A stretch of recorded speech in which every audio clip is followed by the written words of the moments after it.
in '87 you recorded the duet of the remake of "Crying" with him and Right. Katie Lang, and I'm curious how that came about that you got connected with Roy Orbison.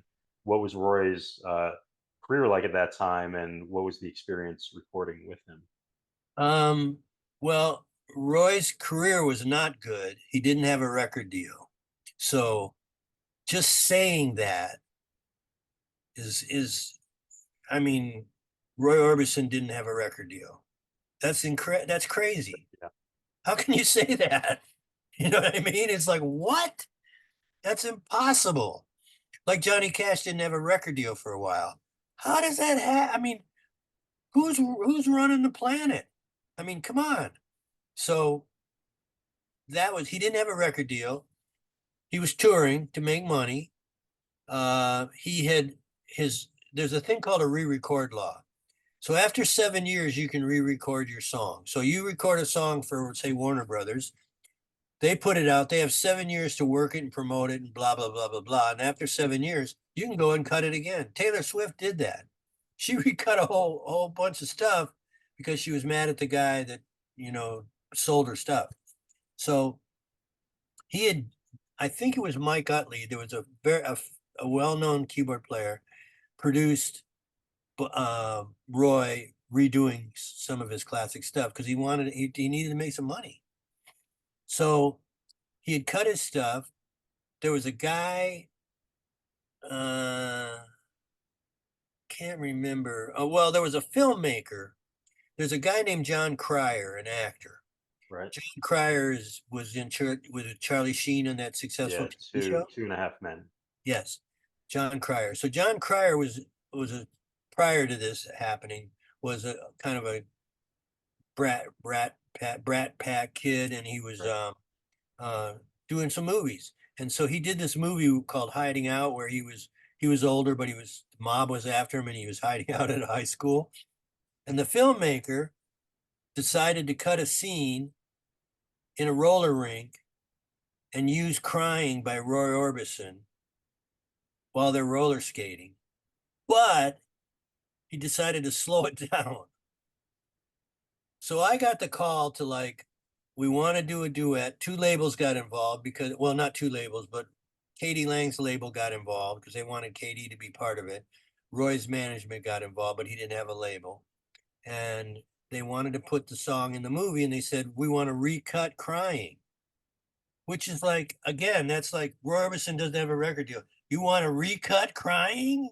I mean, come on. I mean, that's like sacrilegious. Yeah. But we want to not only do we want to recut it, but we want to slow it down, and we're going to do it as a duet. And it was like, all right. So there was a spin on it.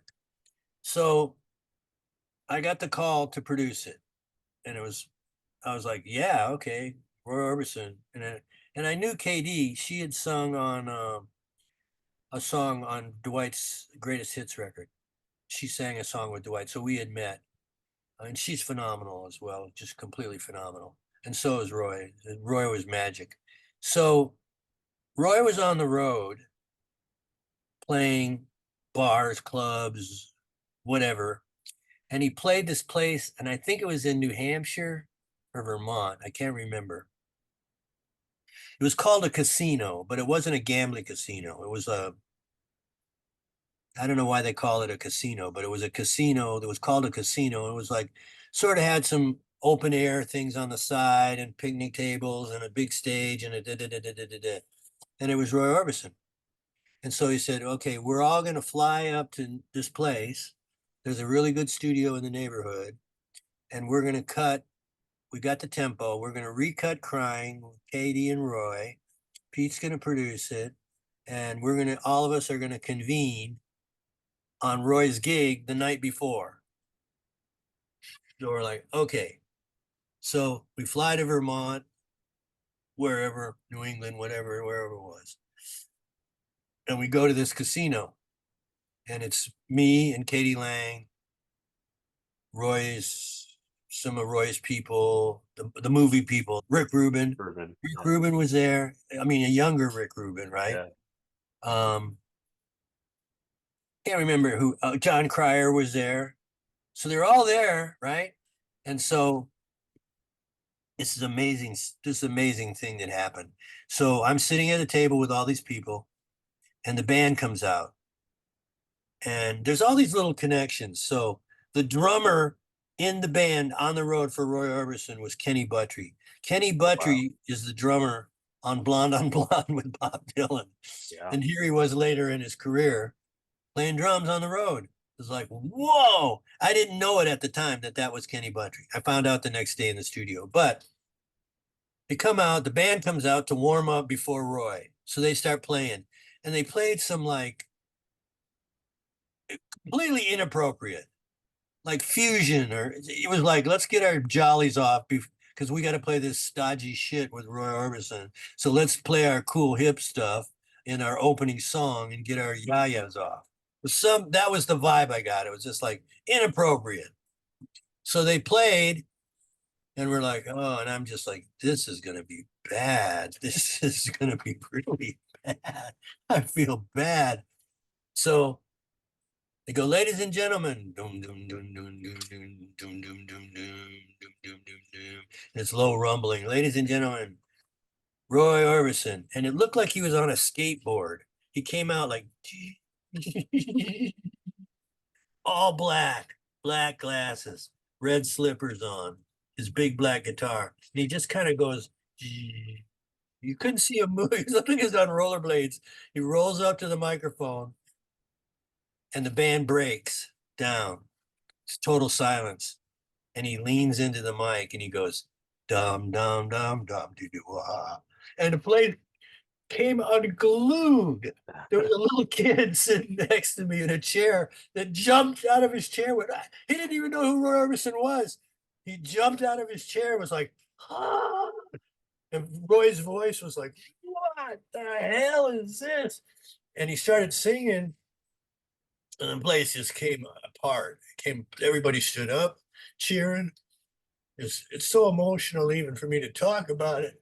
But he's singing, and then he goes through hit, hit, hit, hit, one, number one, number one, number one, number one, number one.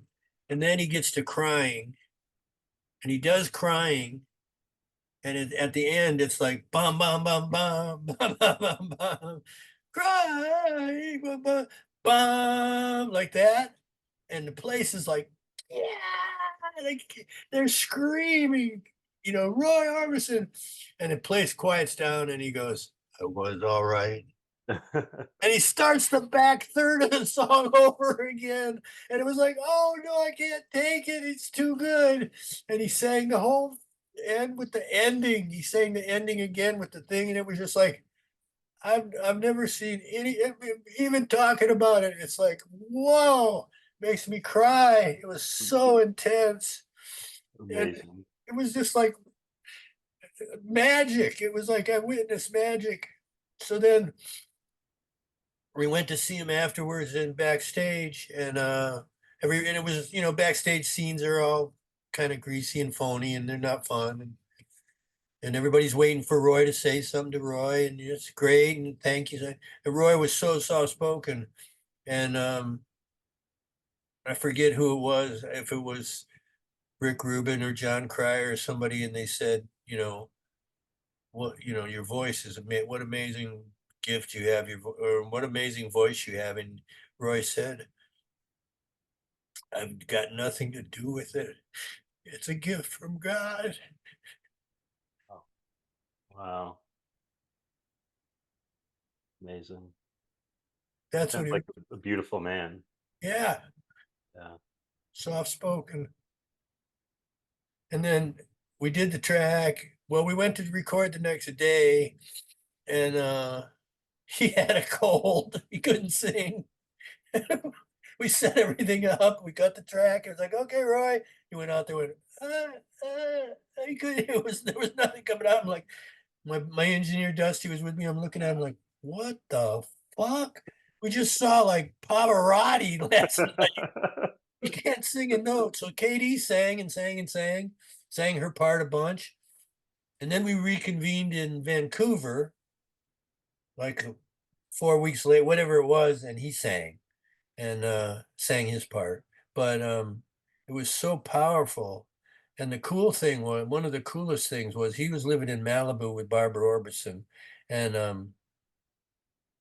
I had to call his house for something about music, and she picked up the phone. She went, "Hello," and I said, "Hi, it's Pete Anderson. Can I talk to Roy?" And she went, "Roy, it's Pete." And I'm like, "He knows me as Pete." Ow. Power. Amazing. Yeah, it was really, really something.